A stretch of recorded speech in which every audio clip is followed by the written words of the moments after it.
Vou me apresentar aqui então um pouquinho, brevemente, pessoal, até para a gente ser objetivo, né? Quero trazer um conteúdo muito interessante para vocês aí, que é algo que faz parte do meu dia a dia, do que a gente vive aqui na prática. Então, falar um pouquinho só sobre a Filtrovale para vocês entenderem um pouquinho, né? A nossa empresa ela tem 20 anos de mercado, é uma empresa que foi fundada lá em 2005, é uma empresa familiar, foi fundada pelo meu pai, e desde os meus 15 anos eu venho atuando nesse mercado junto com ele, né? E o primeiro trabalho que a gente começou na Filtrovale foi a filtragem de óleo. Então, lá atrás, em 2005, a gente começou com uma unidade de filtragem, um contador de partícula, e a gente vem seguindo e vem trilhando aí esse caminho até hoje. Hoje a gente tem outros tipos de serviços, já entregamos mais de 700 projetos a nível Brasil, já atuamos em mais de 20 estados. Dos 27 estados que tem no Brasil, a gente já atua em 20, então a gente roda muito aí esse Brasilzão, temos obras na Vale, obras em Goiás, em São Paulo, vários projetos aí desde siderúrgica, mineradoras, usinas hidrelétricas, então a gente já atuou em várias áreas relacionadas aí à questão de tratamento de óleo, que é o nosso, vamos dizer assim, o nosso principal serviço que nós temos aqui, né, que foi onde a gente começou e onde a gente está até hoje. Claro que a gente tem outros serviços aí interligados, como flush, teste de pressão, mas hoje a gente vai falar de um tema bem ligado à parte de tratamento de óleo, que é a filtragem de óleo, e quando eu falo filtragem, a gente vai tentar ser bem específico aqui, porque como a gente viu até lá no grupo, né, o pessoal perguntou sobre diálise, existe a desidratação, existe outros temas que são correlacionados, mas a gente vai focar e direcionar hoje na filtragem de óleo, que já é um tema bem específico aí para a gente poder falar um pouquinho aí, tá? Então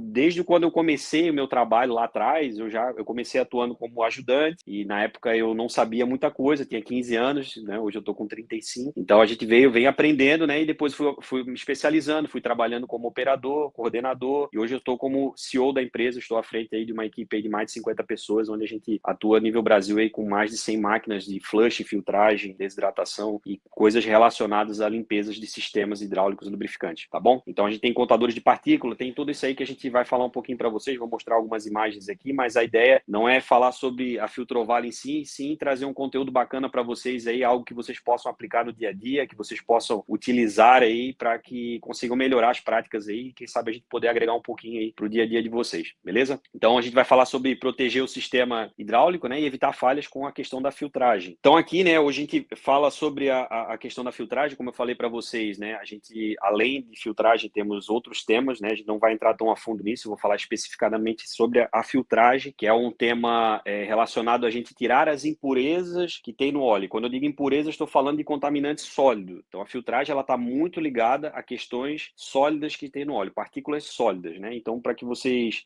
até tenham ideia, talvez alguns de vocês até conheçam, né? Todo óleo ele tem uma quantidade de partículas, isso é comum e às vezes em muitos dos casos o óleo, inclusive o óleo novo, ele não atende ao equipamento que vocês têm no campo. Por conta da sensibilidade do equipamento, a evolução da hidráulica ela foi se dando e com relação a essa evolução foi acontecendo essa situação dos equipamentos terem mais sensibilidade, mas ele tem uma performance muito maior. Então, muito dos casos e grande parte dos trabalhos onde a gente atua, a gente até é contratado até para filtrar um óleo novo. Então, eu não estou falando só da questão da parte corretiva, e sim também da parte de startar um equipamento novo, onde a gente tem que filtrar esse óleo, limpar a tubulação, por onde vai passar todo esse volume. Então, só para vocês terem uma ideia, né, a gente usa aparelhos hoje para fazer leitura no óleo, que eles leem partículas de 4 micras. Um fio de cabelo nosso tem 70 micras de espessura. Então, o que a gente consegue ver a olho nu é até 40 micras de espessura. E o aparelho lê 4 micras. Então, só para vocês entenderem o nível de sensibilidade que a gente está falando aqui quando a gente fala de uma questão de fazer uma contagem de partículas, né? Então, isso, para a filtragem de óleo, é extremamente relevante, extremamente importante. Então, o tema que a gente vai abordar hoje, ele está diretamente ligado a essa questão de remover partículas sólidas do óleo para que a gente consiga ter uma maior eficiência, reduzir custos, entregar mais performance dos seus equipamentos. Então, esse tema que eu queria trazer para vocês aqui hoje. Então, aqui o conteúdo da nossa apresentação, ele vai ter alguns temas, a gente vai falar o que é a filtragem do óleo, vai falar como a contaminação acontece, os tipos de contaminação, a análise de óleo, os tipos de óleo e viscosidade, vai falar sobre os contaminantes, sólidos, líquidos, como a filtragem é feita na prática, tipos de filtro, razão beta, as normas que são praticadas normalmente nesse tipo de trabalho, os equipamentos utilizados aqui pela Filtrovale, para que vocês tenham uma noção mais ou menos do que a gente usa. Os benefícios da filtragem, vou trazer um estudo de caso aqui, que isso aqui é muito legal, vou trazer para vocês na prática, o que a gente já fez em um cliente nosso, isso aí eu estou falando de um período de 12 anos, o cara fazendo um trabalho preventivo, recorrentemente, o que gerou de resultado para eles, para vocês entenderem na prática o quão palpável isso é e o quão relevante isso que a gente está falando, porque às vezes vocês vão chegar no dia a dia de vocês, vão chegar lá e, pô, caramba, mas será que isso precisa ter esse nível de cuidado que o Eric está falando? Então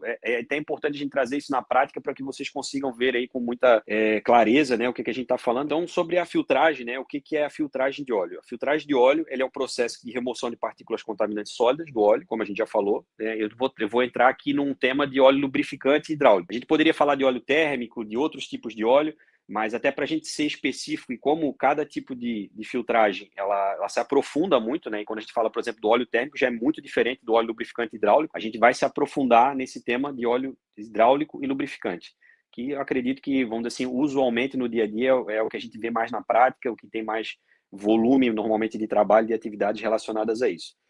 Tá? Mesmo os óleos novos, né, como eu falei para vocês, ele já tem contaminantes, né, e quando eu trago, até gosto de trazer um paralelo sobre isso, né, o óleo normalmente, se vocês comprarem um tambor lacrado hoje, e esse tambor, vocês tirarem uma amostra de óleo e forem fazer uma análise, esse tambor ele pode vir em NS10, 11 ou às vezes 12. NAS é uma norma que regula o grau de contaminação do óleo. Hoje, o mais utilizado, vamos dizer assim, em nível Brasil, a gente vê muito a NAS, ela é uma norma que foi descontinuada, mas também temos a ISO. Então, essas duas normas, quanto maior a numeração, mais contaminado com sólidos o seu óleo estaria. Tá? E quando a gente fala da norma NAS, por exemplo, a gente está falando 10, 11 ou 12, o 12 seria a maior classe. Então, pô, Eric, quer dizer que se eu comprar um tambor de óleo novo, eu vou tirar uma amostra desse óleo, eu vou ver sujeira no óleo? Não necessariamente, você não vai ver sujeira, porque é aquilo que eu falei, a olho nu você não vai conseguir enxergar, mas através do microscópio, sim, você vai conseguir entender que tem contaminantes sólidos e esses contaminantes sólidos podem ser nocivos para o teu sistema. Tá? E, por exemplo, para que vocês também tenham uma ordem de grandeza, eu gosto de fazer um paralelo a isso, né? Falando do óleo novo, e daí o que seria um óleo, pô, o que seria o óleo de maior performance? Eu vou trazer aqui uma condição da NASA, né? O foguete que vai para o espaço, que tem um sistema hidráulico, pô, nível de sensibilidade muito grande. O que seria isso? Normalmente, tá? Isso era aplicado na NASA, era o NAS4.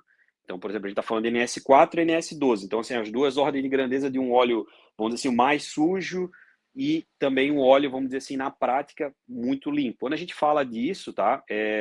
A gente consegue chegar a NS0, você não vai conseguir tirar 100% das partículas. É normal o óleo ter uma quantidade de partículas, até porque a gente está falando de partículas micrométricas. Mas seria uma ordem de grandeza, assim, do menor para o maior, assim, falando NS4, seria um óleo muito, muito limpo, assim, para um equipamento mais sensível, bem refinado, equipamento que tem que ter um controle de contaminação, assim, bem controlado mesmo, para que você tenha uma eficiência melhor nesse equipamento, tá? Então, assim, só para a gente trazer umas duas ordens de grandeza, e a filtragem, ela pode trazer do NS12 ao NS4, a depender do modo de filtragem que você vai fazer. Isso vai depender de filtro, equipamento, a gente vai falar um pouquinho sobre isso também. Beleza? Então, com a filtragem, é possível até você prolongar até 5 vezes a vida útil do óleo. Isso é uma coisa que no dia a dia a gente vê muito na prática, quando a gente aplica isso. Esse tipo de conhecimento que a gente vai falar aqui, ele é um conhecimento bem direcionado, bem técnico, e a gente entende que falta muito conhecimento isso no dia a dia assim, do pessoal com relação a isso. Então, até por isso que a gente quis trazer, bater um papo sobre isso, porque a gente vê que tem muita pergunta. Os clientes, quando ligam para cá, perguntam muito sobre isso, têm dúvidas.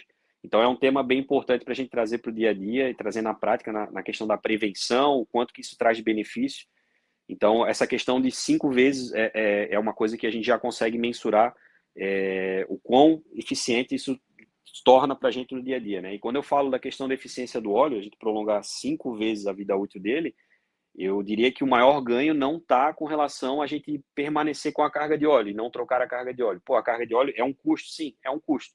Mas o real benefício nisso, ele está ligado à eficiência do teu equipamento. O teu equipamento sem precisar parar, sem ter uma parada indesejada, que pode parar toda uma fábrica, toda uma equipe que está envolvida. Então, esse custo, muitas vezes, o pessoal da manutenção acaba não mensurando, e é um custo pesado e denso, quando a gente fala da questão da filtragem, que poderia ser evitado através de um controle de análises e um controle de filtragem recorrente e tratamento do teu óleo para trazer uma vida útil maior aí e uma eficiência do teu equipamento. E eu gosto até de fazer uma analogia, né, com o corpo humano, né? Pensa que o nosso corpo é uma máquina, e na realidade é uma máquina, né? Então o sangue seria o óleo, e a gente tem que ter um cuidado, e através de uma doença, quando a gente identifica uma doença, é através do sangue, do exame de sangue, né? Que se a gente trabalhar com uma questão preventiva, a gente consegue identificar várias doenças hoje em dia, da mesma forma que a gente consegue ter essa aplicação nos maquinários, no dia a dia. Então isso seria algo que eu gosto de trazer até essa analogia para a gente trazer um pouquinho da nossa realidade junto com, vamos dizer assim, com mais praticidade, né? Então, como que acontece a contaminação, né? Durante a operação, o óleo entra em contato com diversos agentes contaminantes, né? E como a gente até comentou no começo, não sei se todo mundo pegou, mas 80%, né? Existe um estudo, isso até foi falado da Caterpillar ali, né? Que é, vamos dizer assim, uma empresa que trabalha com muita hidráulica, né? E uma hidráulica numa área pesada, onde tem muita sujeira, muita contaminação, normalmente aquelas máquinas da Caterpillar. E 80% dos problemas relacionados a falhas de equipamento, elas estão relacionadas ao óleo. Então, se você tem um cuidado efetivo, né, um ambiente controlado no seu sistema hidráulico, a propensão de você ter problema é muito mais baixa. Claro que assim, o óleo não é tudo, mas é 80%. Então, pensa nisso. Se você tivesse um controle com relação à entrada de contaminante, a exposição desse óleo, você teria um rendimento muito maior do seu equipamento. E, assim, de fato, eu vejo na prática isso quando a gente vai atuar em campo, vários fabricantes de equipamento que fornecem equipamento. Primeira coisa que acontece quando dá um problema em uma máquina que, por exemplo, está na garantia, é perguntar, pô, cadê o laudo que foi feito a filtragem de óleo? Ou cadê o laudo que foi feito determinado serviço de flushing? Ou alguma coisa que esteja ligado, relacionado diretamente à limpeza do sistema ou do óleo. E quando o cara não tem esse relatório, já perde a garantia no primeiro momento. Então, pô, comprei uma máquina nova, sei lá, a máquina custa, sei lá, 500 milhões. Chegou lá a máquina, o cara não fez o trabalho que deveria fazer na parte de comissionamento, não tem o relatório, o cara vai lá fazer uma inspeção, a máquina quebrou. Se não tem esse relatório, perdeu a garantia da máquina. Então vai ter que investir numa máquina nova. Eu já presenciei isso, chega a ser, assim, complicado, porque depois para resolver um problema desse com uma máquina que startou da forma incorreta para resolver isso, o problema às vezes é muito maior, e além do que perder a garantia, né? A gente sabe que não dá hoje em dia, né? O custo é muito alto e a gente perder uma garantia de uma máquina dessa. Que nem a gente comprar um carro novo, pensa a gente comprar um carro e perder a garantia do carro. Pô, não troquei o óleo na concessionária, perdi a garantia. E é similar a isso, né? Mas a gente está falando de um equipamento de uma proporção 100 vezes maior às vezes. Então, essa questão do óleo, ela está ligada diretamente ao controle de contaminação da tua máquina, ao controle de entrada de contaminante. Quando a gente fala de desgaste, né, como primeiro ali, desgaste natural de componentes, partículas metálicas, quer dizer que se eu startei o meu equipamento, filtrei o óleo, coloquei ele nas condições ideais, iniciei o processo de atuação dele, eu nunca mais preciso filtrar o óleo, você vai precisar filtrar, você vai precisar controlar esse ambiente e filtrar recorrentemente. Claro que o que vai te dizer quando que você tem que atuar ou não? Através de uma análise, onde você vai identificar o nível de contaminação e daí sim você vai programar para poder atuar da forma correta. Então, isso, e às vezes, pô, o pessoal até pergunta, né? Quanto tempo eu faço análise, ou quanto tempo eu devo filtrar o óleo? O que vai determinar isso? Vai determinar se o teu equipamento trabalha 24/7, se o teu ambiente é controlado, o nível de contaminação que tu tem.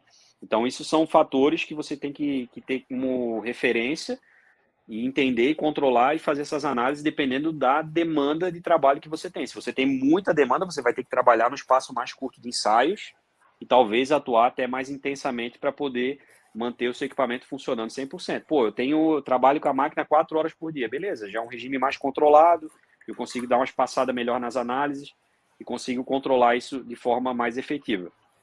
Então, isso que vai determinar. E todo o equipamento, conforme ele vai rodando, ele vai atuando, ele vai tendo um desgaste natural, e esse desgaste natural, ele tende a gerar partículas sólidas.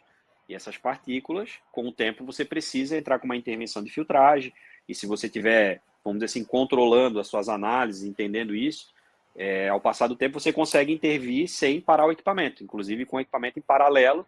Em alguns casos, é bem provável que seja possível, e você consegue atuar fazendo essa filtragem sem parar o equipamento. Então, é desgaste natural dos componentes, partículas metálicas ou desgaste de vedação, esse tipo de coisa, vai entrar para o óleo, então você precisa ter um controle recorrente com isso.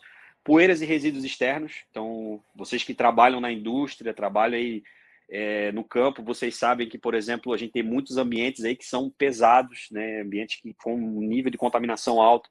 Então, pô, se eu tenho um reservatório, eu tenho um respiro, mas eu não tenho um filtro de ar, cara, esse reservatório ele está exposto.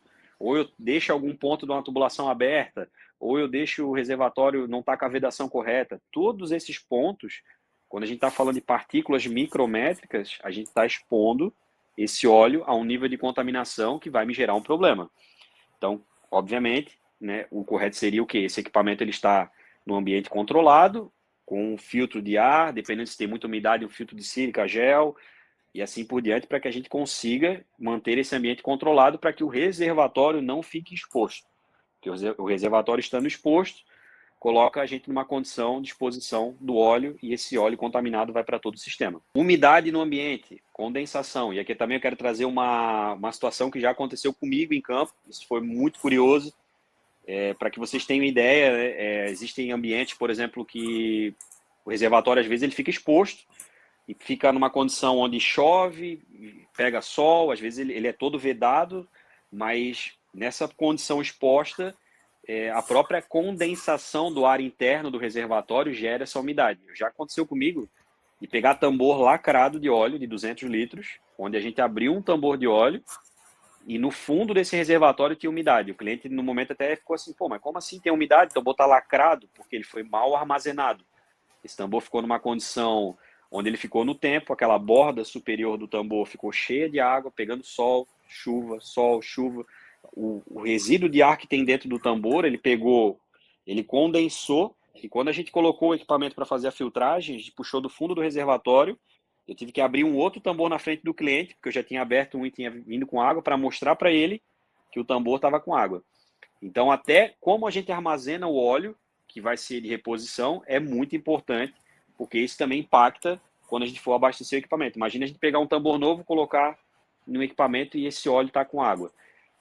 Esse é um ponto. Outro ponto é a exposição do teu reservatório, onde que ele está exposto, se ele está devidamente no local onde não pega chuva, se tem muita umidade do ar, ou na região onde vocês moram, ele tem sílica gel, tem as vedações corretas.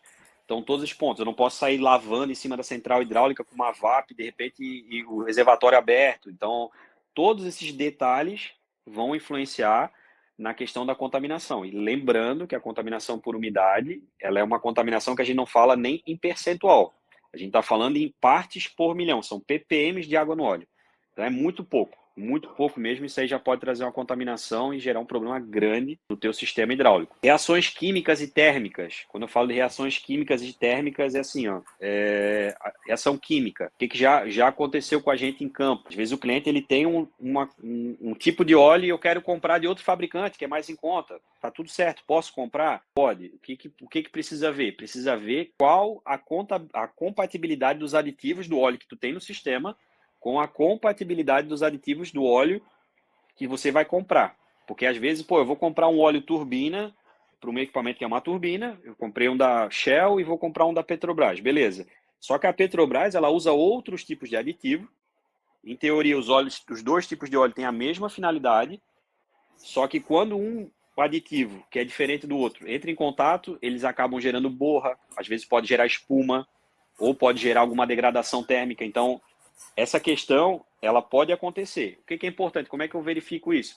Eu posso verificar com o próprio fabricante. Eu hoje trabalho com o modelo de óleo Shell, tal. Estou pensando em migrar para o teu tipo de óleo. Tu consegue me confirmar e me garantir que esse teu óleo ele tem as mesmas características e não vai gerar uma incompatibilidade de aditivo? Você tem isso aí formalizado, você tem a segurança de poder trabalhar com aquele óleo. Inclusive, já aconteceu situações onde a gente orientou o cliente a fazer esse formato. Aconteceu um problema quando foi colocar o óleo, porque o óleo veio da fábrica com problema e o pessoal da Petrobras deu toda a garantia, trocou toda a carga de óleo, contratou o serviço para arrumar o problema que tinha gerado. Enfim, claro, a ideia é que não deu um problema, né? Obviamente, a ideia não é essa, mas pelo menos vocês estão resguardados com relação a isso. Tá? Então, isso é um problema que pode acontecer. E quando eu falo de contaminações de reação química, isso pode ser com outros produtos químicos também. Então, eu não posso sair misturando outros produtos químicos com óleo, porque isso aí vai gerar, em muitos casos, uma degradação desse óleo por conta dessa mistura. por conta de aditivos ou de componentes que são incompatíveis e assim por diante. Então é importante manter preservada a condição do teu óleo, reservatório fechado, tudo bonitinho, sem excesso de contaminação. Vou fazer uma limpeza, não vou sair jogando, né, produtos de limpeza ali que vai entrar em contato com o óleo e tal, porque isso aí vai gerar um problema para vocês aí com relação a essa questão, às vezes, de incompatibilidade, tá? E às vezes é um problema que é difícil de identificar, e quando gera esse tipo de problema, cara, dá uma dor de cabeça muito grande. Então, esses são os tipos de contaminação assim mais comuns que acontecem. Eu quis trazer para vocês. A contaminação térmica também, ela está ligada, por exemplo, o meu óleo é para trabalhar até 40, 50 graus. Eu estou trabalhando a 80 porque o meu trocador de calor quebrou. Isso vai gerar uma degradação por conta da temperatura. E isso também não vai trazer o teu óleo para uma condição ideal. Então, o que é a degradação? A degradação é fazer tu trocar o óleo, às vezes, em uma vida útil menor do que ele poderia ter. E por conta desses quesitos aqui, tá? Então, excesso de sujeira, excesso de umidade, excesso ou contaminação térmica ou reação química, tudo isso pode comprometer a qualidade do óleo de vocês. Ô, Eric, só fazer um complemento, né, foi muito Certo. bem explicado. Quando a gente fala de 80% de falha, o pessoal tem que entender, né, a manutenção, que a falha ela não quer dizer somente a parada da máquina. Tem estudos que mostram que uma máquina ela pode perder até 20% em média de performance sem que o operador conseguir sentir que ela perdeu performance. Teve uma consultoria que eu estava fazendo um cliente que ele tinha um semi-hidráulico que ele tinha 2 cilindros que faziam movimentação de tarugos, um cilindro estava mais lento que o outro, ele queria igualar a velocidade reduzindo a velocidade do outro cilindro. Falei, calma aí, qual que é a função da máquina? Qual que é a velocidade que ela tem que trabalhar? Porque uma máquina que trabalha e faz um movimento com 5 segundos e ela está fazendo com 4, é 20% de produção que você tirou dela. É 20% no ano de produção a menos que você vai ter. A gente tem que atentar muito nisso. Não só a máquina está rodando, tá beleza, não. Ela está cumprindo a função a qual ela foi fabricada, a qual ela foi projetada. Ela está trabalhando na velocidade, o atuador cilindro, o motor hidráulico, ele está trabalhando na velocidade que ele deveria, fazendo as funções da forma que deveria. Isso é muito importante, pessoal, porque às vezes não fica só... Quando você espera a máquina parar, muitos outros problemas podem já ter decorrido daquilo. Às vezes um desgaste que se iniciou, ele vai, como você falou, a contaminação do próprio desgaste, ele vai gerando outras partículas, vai desgastar outros pontos da máquina. Ah, mas eu tenho filtro. Tem. Mas às vezes o seu filtro saturou. Eu já fiz consultorias em hidráulica, os caras estavam rodando lá mais de 6 meses, trocaram 2 bombas hidráulicas caras e não tinham um elemento filtrante reserva. Então não tem essa preocupação. Os caras estavam preocupados porque estavam trocando bomba, mas não tinha um elemento nem cadastrado para substituição. Muito importante isso. Em relação ao que você falou também do armazenamento, o pessoal não acredita. O tambor ele respira. Você tem calor, você tem dilatação. Você tem frio, você tem contração. Então, com isso, a vedação que se tem ali no tambor, se ela não estiver perfeita, ela permite essa entrada da umidade. Eu fiz um teste uma vez, só que aí já não era o tambor fechado, era um tambor que o pessoal estava manuseando, que eles manuseavam de forma errada. Abria um tambor, colocava a bombinha de retirar óleo manual, aquela de girar, e deixava ela ali, já fixa, né, aberta. E aí eu fiz um desafio para eles. Falei, cara, vamos esperar uma semana. Nós vamos lá fazer uma nova amostragem dessa forma. Com uma semana, o nível de contaminação aumentou, dobrou. A gente estava, né, NAS ou isso qual for, ela dobrou. Ou seja, em uma semana. Agora ficava ali 1 mês, 2 meses, 3 meses. Aquilo ia para a máquina. Às vezes você blinda toda uma máquina, mas não tem esse cuidado no armazenamento. Né? Perfeita colocação aí. Bora para cima. É bem isso aí mesmo. Então, assim, o que eu estou tentando trazer aqui são as práticas do dia a dia, a mesma coisa que a gente vê no campo, e são pequenas coisas que fazem total diferença. Até armazenagem do óleo faz sentido sim, muda, porque, eu blindei toda a máquina e o óleo está exposto ali. Quando eu for trocar a carga de óleo, eu estou colocando óleo sujo. Então, isso são pequenas coisas realmente que a gente tem que ter um cuidado muito grande, que eu volto a dizer, o nível de contaminação que a gente lê num aparelho de contagem de partículas não é algo que a gente vê olho nu. Então, vocês vão tirar a amostra, vocês vão achar que o óleo está limpo. Eu também vou trazer uma situação que aconteceu comigo já no campo, que foi a seguinte: a gente botou o contador de partículas online, calibrado diretamente no local de coleta de amostra, então a gente colocou direto no ponto de pressão, fez a análise, estava dando NS7, vamos dizer assim, que era a liberação ali do sistema. O cliente foi lá no mesmo local, ele desconectou o meu contador, pegou uma amostra, lavou o pote e tal, né, fez aquele processo de encher o pote, lavar 3 vezes, jogar fora, lacrou, pegou, levou 2 salinhas depois e botou num contador de bancada. Só dele tirar a amostra ali e levar lá, já não batia o mesmo INS. Por mais que ele tenha tentado fazer, e daí o cara veio me questionar, pô, mas o contador de vocês, cara, não tá lendo certo. Eu falei, mas por que não tá lendo certo? Não, porque aqui eu fiz aqui no meu, deu 9. Eu falei, não, tá dando 7. Vamos fazer o seguinte, pega o teu contador e vamos plugar direto lá no ponto de coleta. E ele plugou lá e deu INS 7. Então, assim, a variação, ela é muito, assim, qualquer detalhe pode implicar no resultado. E assim, quando eu falo de contador de partícula, e a gente tem aqui, para vocês terem uma ideia, a gente tem, se eu não me engano, são 6 fabricantes diferentes de contador de partículas aqui na empresa. Nós temos 20 contadores de partícula. Para que vocês tenham uma ideia, cada tipo de aparelho ele tem uma situação que, se tu não se atentar a alguns detalhes, tu vai errar na leitura, às vezes por bolha de ar, às vezes porque tu não vai entender porque está dando muito alta a contaminação e às vezes tu tem umidade, ele começa a contar a umidade como partícula sólida. Então, sim, tem muitos detalhes e o pessoal, quando vende esse tipo de aparelho, eles acabam não entrando, assim, nem o pessoal que vende, às vezes, sabe explicar como é que usa diretamente. Então, é importante, né, a gente ter esse conhecimento e saber que a gente está falando de algo muito sensível. Eu gosto muito de bater nessa tecla porque, na prática, a gente já vivenciou cada situação que, pô, às vezes não acreditava, né, que realmente era uma situação ali e a gente teve que, né, estudando a fundo, entrando no detalhe para poder entender. Então, o contador de partículas, sim, ele é muito sensível e às vezes um detalhezinho de tirar uma amostra, pô, e às vezes o cara tirou a amostra, ele fez todo o cuidado, tentou tirar na melhor forma ali e mesmo assim deu uma pequena diferença. Às vezes dava um NAS e tal, mas aí, entendeu? Alguma coisa de partícula a mais, mas assim, dava uma diferença. E quando colocou na mesma posição, ele não teve essa alteração. E eram 2 contadores de marcas distintas, 2 calibrados, tudo certinho. Era uma contraprova que o cliente queria fazer e tal.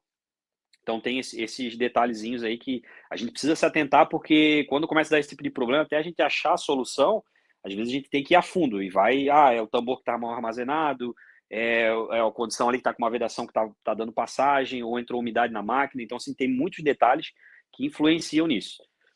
Então, aqui falando dos tipos de contaminação, eu também queria contar para vocês aqui, cara, se a gente for entrar a fundo, a gente vai ver que existem outras contaminações, mas eu quis trazer coisas mais práticas, coisas que vocês vão se vocês dominarem isso aqui no dia a dia, vai ser algo que vai talvez fazer muito sentido para vocês. Eu digo, e eu costumo dizer que essas 4 coisas são coisas principais, assim, vamos dizer assim, que vão levar o óleo de vocês ou para degradar o óleo, para que vocês tenham que trocar esse óleo, ou que vocês vão conseguir preservar esse óleo talvez até por muito tempo. E no final eu vou trazer um case lá no final da apresentação para vocês falando sobre isso, de um case que a gente tem 12 anos sem trocar a carga de óleo. De uma carga não é de 1.000 litros, é de 90 mil litros de óleo. E vou explicar para vocês como que a gente fez isso. Então, aqui nesse caso, eu estou falando da contaminação física, que eu comentei com vocês. Então, se a gente tiver um controle, não tiver excesso de contaminação física, a gente conseguir controlar, manter dentro das condições ideais. Quais seriam as condições ideais para o meu equipamento? 2 pontos importantes para verificar. Eu falo sempre que é o fabricante do equipamento, entender com o fabricante do equipamento o que ele recomenda para aquele tipo de equipamento, para que ele performe da melhor forma, e também quando tem alguma dúvida relacionada mais técnica ou fabricante do óleo. Mas é bem importante contatar esses 2 para que vocês consigam saber. Eu vou trazer uma tabelinha também que depois vou mostrar para vocês aqui, se vocês acharem que faz sentido, que seria legal mandar para vocês, podem comentar aí no chat aí que depois a gente manda para vocês essa tabelinha, que é bem legal também, alguns equipamentos e tal, e qual que é o grau de pureza para cada tipo de equipamento. Então, as partículas metálicas, areia, poeira, contaminações físicas. Essas contaminações físicas, que é algo que vocês conseguem controlar. Vocês conseguem atuar diretamente. Se vocês controlarem isso, isso é um ponto para que vocês não gerem degradação no óleo de vocês. E vocês não gerando degradação, vocês podem trabalhar com esse óleo por muito tempo. E a gente até tinha conversado antes, né, que o Inmetro ele pede no Brasil todo produto cadastrado, fabricado, e agora recentemente até a gente viu a mudança, pensando um pouquinho antes sobre isso. Todo produto ele tem que ter um prazo de validade. E agora alguns óleos estão vindo sem um prazo de validade, mas normalmente os óleos hidráulicos normalmente vinham com prazo de validade de 5 anos. Por que diz que o óleo, esses 5 anos, então quer dizer que deu 5 anos, se o meu óleo estou fazendo análise, meu óleo está bom, 5 anos tem que jogar o óleo fora? Pela análise, e esse caso que eu vou trazer para vocês ali, a gente avaliou e foi validando isso durante 12 anos e nunca trocou a carga de óleo. Claro que tem uma especificação da máquina, porque ela atuava numa condição totalmente controlada e a gente conseguiu chegar nisso. Todo equipamento eu consigo fazer isso? Não, não é todo equipamento. Em grande parte dos equipamentos, se você conseguir controlar essas variáveis que a gente vai trazer aqui, talvez você consiga chegar nessa condição ou prolongar muito tempo. Então, todo óleo normalmente tem um prazo de validade. Normalmente tem. Esse prazo de validade normalmente é de 5 anos. Então, esse cuidado com ter um prazo de validade é algo que o Inmetro batia muito na tecla, né? E hoje tem alguns óleos que estão vindo sem prazo de validade, que eu acho que é o mais correto, porque no final das contas, o que vai dizer se o óleo serve ou necessita trocar ou não, vai ser uma análise que tu vai fazer. Isso não quer dizer, porque às vezes pode ser um mês, depende da condição do teu equipamento. Pô, meu equipamento está totalmente contaminado, tu vai fazer uma análise e um mês tu tem que trocar a carga de óleo. Não é o ideal, mas pode acontecer. Da mesma forma que tu pode trabalhar com ele, de repente, 6 anos, 7 anos, se você tiver um controle e manter essa condição dentro de um controle bem apurado, você poderia chegar a isso. Contaminação química, então o que eu falei, degradação térmica por excesso de temperatura, oxidação ou alteração dos aditivos do óleo que seriam relacionados aí a essa questão que eu mencionei aí de a gente estar misturando a carga de óleo, algo nesse sentido. Tá? Então, esse seria outro ponto que esse aqui, pô, eu consigo controlar? Tu também consegue controlar se você tiver cuidado no manuseio e cuidado mais técnico apurado aí com relação a, pô, qual óleo eu vou trocar, não é só... Porque às vezes a empresa é muito grande, né? Às vezes, pô, o cara trabalha numa empresa muito grande, aí quem compra o óleo é o comprador. Aí o comprador fala lá, pô, eu quero um óleo turbina tal, e daí o cara fala, não, esse aqui é óleo turbina também. Tu vai lá, pô, troca a carga de óleo e tu misturou, deu incompatibilidade de aditivo, tu vai perder toda a carga de óleo, às vezes vai ter que fazer flush no sistema, às vezes limpeza química, porque gerou borra.